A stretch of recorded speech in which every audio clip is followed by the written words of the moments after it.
La société française s'interroge, et en particulier ses élites, depuis quelques années sur son identité. J'ai choisi ici de prendre le problème à l'envers et de réfléchir à son modèle de perception, de construction de l'altérité. La France partage des représentations avec d'autres pays, mais il est possible sans doute de mettre en évidence des traits spécifiques dus à sa construction stato-nationale, son ambition culturelle et impériale, sa structure intersectionnelle spécifique. Je vais procéder en 3 temps. J'aborderai le processus de construction et d'assimilation de ce que j'appelle des altérités endogènes.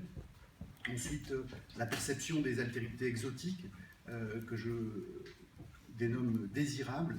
Et enfin, la désignation des altérités comme menaces. Ce système de construction d'altérité, qu'on peut considérer comme une sorte de matrice ou de dispositif de détection, de catégorisation et de captation de l'altérité, peut être compris de pair avec le concept de colonialité dont ont parlé les intervenants précédents autour des travaux de Mignolo, Kijano et d'autres. Je propose l'hypothèse suivante, c'est que cette désignation de l'altérité est une sorte de moteur permanent de la colonialité. En ce qui concerne la colonialité européenne, et particulièrement dans le cas français, nous avons 3 vecteurs continus de colonialité qu'on peut distinguer, mais qui sont articulés les uns avec les autres. Une colonisation intérieure, la France s'est faite par une colonisation féroce et qui est encore à l'œuvre aujourd'hui. Une projection coloniale très intense, avec plusieurs temps, mais nous aurons peut-être l'occasion d'y revenir, et le rapatriement des cadres cognitifs coloniaux à différentes étapes, dont une partie est une sorte de feedback transformé par d'autres puissances coloniales qui ont absorbé et digéré l'expérience française et qui est revenue par ce feedback dans les modèles de contrôle et de catégorisation. Premier élément, la construction de l'altérité endogène. La manière dont les élites françaises ont structuré leur rapport et leur discours sur les catégories sociales et culturelles qu'elles considèrent historiquement comme inférieures.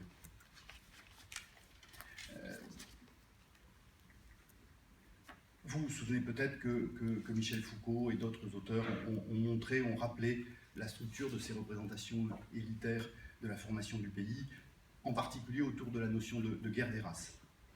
Je ne m'étends pas là-dessus, c'est assez connu. Je vous renvoie aux travaux de l'historien anglais Eugène Weber qui rappelait les discours de la bourgeoisie française au XIXe siècle sur la paysannerie, qui étaient marqués par un très grand mépris. Les paysans sont considérés à cette époque comme une catégorie inférieure, comparée à des sous-hommes, voire des animaux. L'essentiel des politiques post-révolution française vont consister à faire reculer, voire à faire disparaître ces particularités culturelles et linguistiques locales qui sont perçues comme sous-évoluées. En termes de représentation contemporaine, au terme de ce processus, à l'heure actuelle, le monde rural a peu ou prou disparu dans les faits, par contre il a été en partie folklorisé. Dans le même temps, la constitution de la classe ouvrière à partir de la révolution industrielle, pour l'essentiel, est envisagée comme une source de menace pour la stabilité du pays. Les ouvriers, a fortiori lorsqu'ils sont présentés comme étrangers, doivent être contrôlés, canalisés, parfois désignés et pris en charge par les forces conservatrices comme une vile multitude qu'il faut dresser, qu'il faut traiter durement pour pouvoir l'exploiter.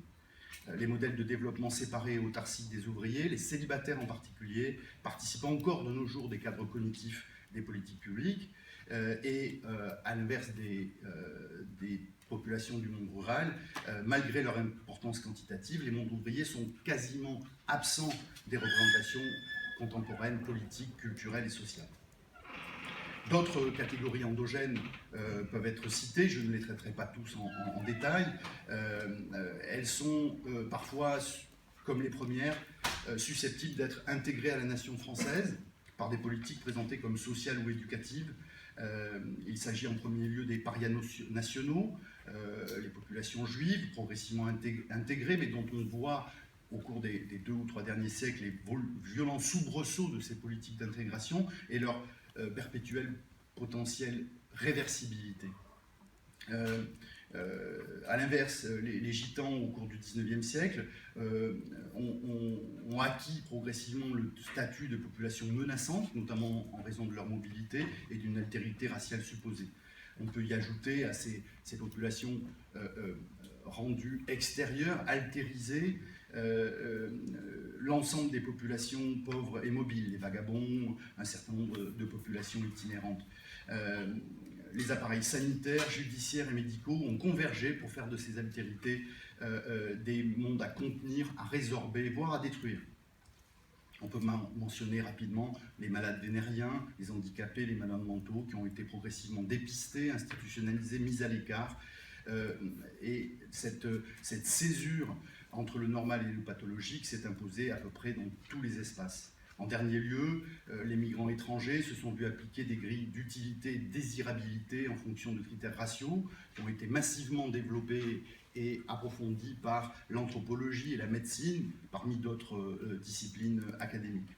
En bas de ces échelles de valeurs, encore diffusées dans les ouvrages scolaires dans les années 80, les indigènes et les indigents apparaissent comme une altérité irréductible qu'il faut faire disparaître ou qu'il faut renvoyer ou maintenir en dehors de l'espace national. Pour résumer ce premier point, la société française a largement été présentée, d'un point de vue métaphorique, comme un creuset dans lequel s'effectue la fusion des différents éléments qui la composent. Les parties inaptes, infectées ou définitivement inassimilables doivent être isolées et dissociées, les mélanges doivent être évités. Cette représentation s'est appliquée non seulement sur les territoires métropolitains, mais aussi dans les territoires colonisés, évidemment. Les sujets exploitables doivent être assimilés, les éléments nuisibles ou inassimilables doivent être cantonnés ou détruits. Par l'internement, l'eugénisme, la déportation, voire l'extermination pure et simple. Deuxième point, la question de cette altérité exotique, lointaine, supposée lointaine, est désirable, construite comme désirable et comme captable. En effet, tout inférieure qu'elle soit par rapport à la grandeur solaire indépassable de la France, au moins depuis le début de la monarchie absolue, l'altérité peut néanmoins être désirable, notamment lorsqu'elle est exotique. Et cette valorisation reste, comme je l'ai dit précédemment, toujours réversible. À partir du XVIIe siècle se développe toute une littérature qui propose des représentations attractives des altérités lointaines. Il ne s'agit pas simplement d'importer des talents étrangers pour contribuer au développement national, comme l'a fait par exemple la royauté à partir de François Ier. Ces altérités voisines concrétisent une altérité de la petite différence,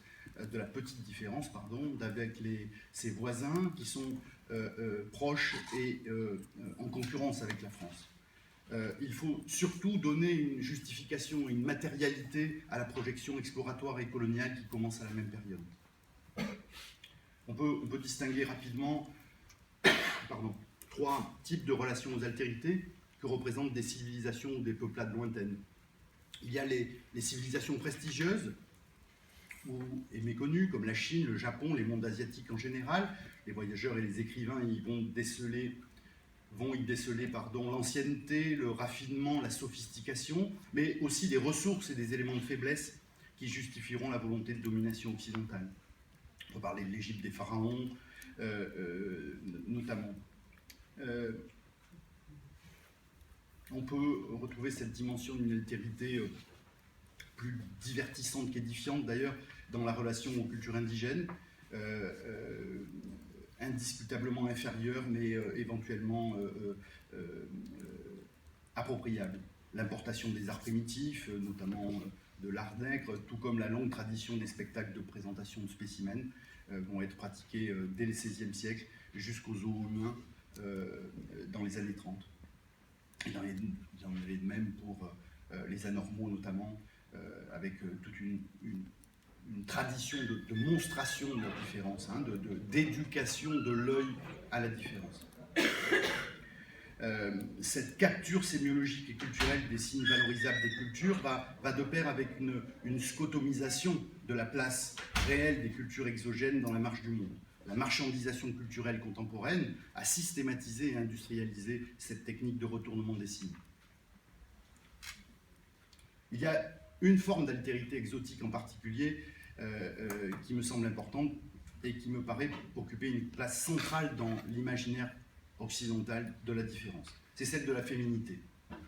Les femmes constituent un aspect déterminant dans la structuration du désir de l'autre et de sa capture.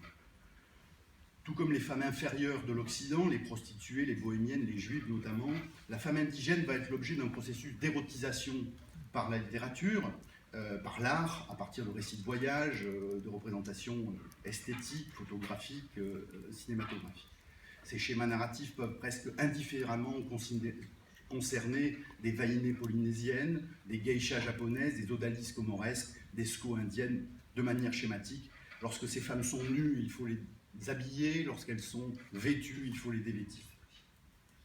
Il ne s'agit pas que de représentation. Il faut aussi contrôler les pratiques, en particulier dans les relations entre les colons et les femmes indigènes dans les plantations esclavagistes, dans les quartiers réservés, dans les habitations coloniales. Certes, la belle indigène peut et doit apporter réconfort sexuel et psychique à l'homme européen, mais elle ne doit pas le ramollir, elle ne doit pas lui transmettre de maladies vénériennes et provoquer, notamment culturellement et linguistiquement, une dégénérescence de la race, et y compris de son caractère. Je renvoie là aux travaux de Dodi, de Stoller sur la géographie du colonialisme. À partir du XVIIe siècle, le mariage est interdit entre blancs et indigènes, en particulier dans les colonies françaises, et le Code noir va encadrer strictement les relations entre propriétaires et esclaves, tout en laissant la possibilité aux premiers de renouveler la force de travail servile en se reproduisant avec les seconds. Inversement, la crainte est maximale en ce qui concerne les relations entre les femmes blanches et les indigènes. On retrouve dans la société française contemporaine des éléments de continuité avec cette histoire coloniale dans plusieurs domaines, l'industrie du sexe, l'industrie du care, mais aussi le traitement différencié des descendantes des migrations post-coloniales, ou considérées comme telles, par rapport à la laïcité, notamment et surtout dans la construction des jeunes hommes issus des migrations comme des menaces potentielles. Troisième et dernier point, ces altérités qui sont construites comme des grilles de perception et de détection de ce qu'on pourrait appeler une menace invasive, une menace subversive, une menace de contamination. Ce sont des menaces qui sont à la fois anciennes, dès l'humour on parle pour les grandes peurs de l'Occident, dès le haut Moyen-Âge, mais elles ont été réamorcées dans le cadre globalisé de la postmodernité, qui est dominé par la notion de risque et la nouvelle culture de la peur. Ces trois menaces, invasion, subversion, contamination, on pourrait les préciser, ont un certain nombre de points communs tout en étant distincts. Elles mettent en cause la survie d'unités politiques et ethniques. Elles sont présentées comme telles, elles sont construites comme agissant de manière invisible. Toutes trois sont devenues des grilles de lecture des migrations et des altérités depuis un siècle, lorsque les mobilités collectives ont pris une dimension centrale dans les politiques intérieures et internationales. On peut se servir ici notamment de la notion de contre-type proposée par Georges Mossé, l'historien allemand. Je laisse ici de côté les figures qui sont cohérentes avec mon propos, je le pense, de l'étranger comme fardeau des politiques sociales, celle du criminel et, a fortiori, celle du terroriste, que j'aborde dans d'autres travaux.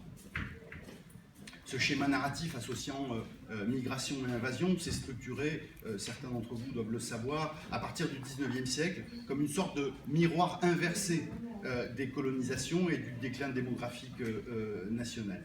Elle est construite à partir de cadres de perception très anciens, notamment celle des dites grandes invasions, largement surévaluées d'après la nouvelle historiographie, dans le contexte du nationalisme guerrier français. Grosso modo, le thème de l'invasion a fait l'objet d'une revalorisation depuis une quarantaine d'années autour d'un certain nombre d'auteurs de la droite conservatrice ou d'extrême droite, sur le thème du grand remplacement. On en parle suffisamment, je ne vais pas m'étendre là-dessus. C'est devenu un des thèmes centraux du débat médiatique en France. La notion de